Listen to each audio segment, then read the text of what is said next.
یہ سمجھنے کی ضرورت ہے کہ انسانوں کے لیے اللہ تبارک و تعالیٰ اتنا مہربان ہے کہ اس کی ساری مخلوقات کے لیے کچھ قانون الگ ہیں، تمہارے لیے قانون الگ ہے۔ قرآن میں بھی اللہ تعالیٰ نے فرمایا کائنات میں کوئی شے ایسی نہیں ہے جو اس کی حمد بیان نہ کر رہی ہو، ساری کی ساری مخلوقات تسبیح بیان کر رہی ہیں۔ لیکن روایت میں یہ بھی ہے کہ اگر کوئی چیز پرندہ ہو کہ جانور ہو کہ درخت ہو کہ مچھلی ہو چونٹی ہو، اگر ایک لمحے کے لیے بھی وہ اللہ کے ذکر سے غافل ہو جائیں تو ان کی موت آ جاتی ہے۔ ان کے لیے یہ قانون ہے، درخت اگر ذکر الہی سے ایک لمحے کے لیے غافل ہوا تو اسے سکھا دیا جاتا ہے یا اسے کاٹ دیا جاتا ہے، پرندہ شکار ہو جاتا ہے، مچھلیاں پھنس جاتی ہیں اگر ایک لمحے کے لیے ذکر خدا سے غافل ہو جائیں۔ حضرت ذوالنون مصری اپنی بیٹی کے ساتھ سفر میں تھے، سمندر میں، وہ کشتی میں مچھلیاں پکڑ رہے تھے، پکڑ کر کے اپنی کشتی میں ڈال رہے تھے۔ ان کی بیٹی جو پیچھے بیٹھی ہوئی تھی وہ مچھلیاں اٹھا کے پھر سمندر میں ڈال رہی تھی۔ کافی دیر کے بعد جب کنارے پہنچے تو انہوں نے دیکھا مچھلیاں کہاں ہیں۔ بیٹی سے پوچھا تو اس نے کہا کہ میں نے سب ڈال دیا۔ کہا ایسا کیوں کیا؟ کہا آپ نے تو فرمایا جو مچھلی ذکر خدا سے غافل ہوتی ہے وہی شکار ہوتی ہے، تو آپ کی جال میں وہ مچھلیاں آئی جو ذکر خدا سے غافل تھی، میں نے اس لیے انہیں دوبارہ ڈال دیا کہ مولا ہمیں بار بار مہلت دیتا ہے تو ہم انہیں کیوں مہلت نہ دیں۔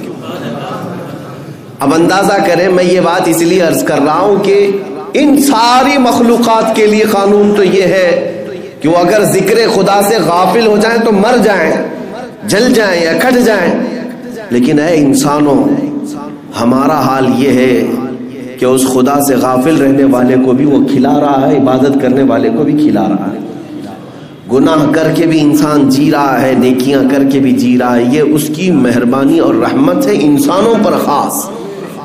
ابراہیم علیہ السلام کی عادت تھی کہ وہ بغیر مہمان کے کھانا نہیں کھاتے تھے، بغیر مہمان کے ان کے ہاں دسترخوان ہی نہیں بچھتا تھا۔ ایک بار 2 دن ہو گئے کوئی مہمان نہیں آیا، آپ بھی کھانا نہیں کھائے۔ تیسرے دن راستے میں ایک ادھیڑ عمر کا کوئی شخص ملا، مسافر تھا۔ ابراہیم علیہ السلام نے اس سے ریکویسٹ کی کہ میرے گھر آج مہمان بن جا۔ وہ کیسے لوگ تھے کہ زبردستی اپنے گھر مہمان بلاتے تھے۔ مہمان نوازی میں پوری دنیا میں سب سے زیادہ مشہور ابراہیم علیہ السلام کی ذات تھی۔ تو وہ شخص آیا، ابراہیم علیہ السلام نے دسترخوان بچھائے اور کھانے رکھے، کہا اللہ کا نام لو اور شروع کرو۔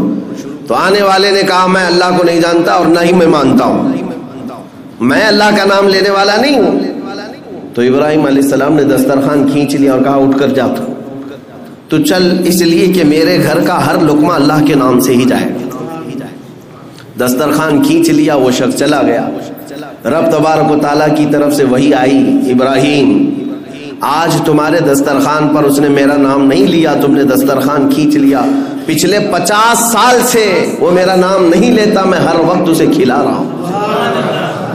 انسانوں کا خدا اور ہے، یعنی انسانوں کے خدا جس کو ہم اس طور پر تصور نہ کریں کہ وہ سخت قسم کا ہمیشہ تمہارے لیے عذاب ہی لے کر بیٹھا ہے، نہیں میرے عزیزو، وسعت رحمتی کل شیء، قرآن کہتا ہے، اللہ فرماتا ہے میری رحمت نے ہر چیز کو گھیرے میں لے لیا ہے۔ اگر وہ ہم پر رحم نہ کر رہا ہوتا تو پھر ہمارے ہر گناہ پر آج پکڑ کر رہا ہوتا، ہر ایک گناہ کے بدلے ایک ایک نعمت چھین لیتا ہم سے، لیکن ایسا نہیں ہوا ہے۔ عدل تو یہی ہے، انصاف تو یہی ہے کہ اس کی زمین ہے، اس کا آسمان ہے، اس کی ہوا ہے، اس کی کائنات ہے، اور اسی کی کائنات میں رہ کر بندہ جب اسی کی نافرمانی کر رہا ہے تو پھر انصاف تو یہ چاہتا ہے کہ نافرمانی کرنے والے کی پکڑ کی جائے۔ اگر تم ایک نماز نہیں پڑھے تو ناک کاٹ دی جائے گی، دوسری نہیں پڑھو گے تو دانت توڑ دیے جائیں گے، تیسری نہیں پڑھو گے تو ہاتھ توڑ دیے جائیں گے۔ کیا ایسا ہو رہا ہے؟ نہیں ہوتا۔ تو رب تبارک و تعالی ہم بندوں پر عدل نہیں بلکہ فضل فرما رہا ہے، فضل فرما رہا ہے۔ 2 باتیں عرض کر کے میں اپنی بات کو سمیٹ لیتا ہوں۔ میرے عزیزو، اللہ تبارک و تعالیٰ اپنے بندوں پر کس قدر مہربان ہوتا ہے، اسی لیے اس سورے میں اللہ تعالیٰ نے اپنے حبیب سے فرمایا کہ اے محبوب آپ فرما دیں کہ پناہ مانگنا ہے تو رب الناس کی پناہ مانگو۔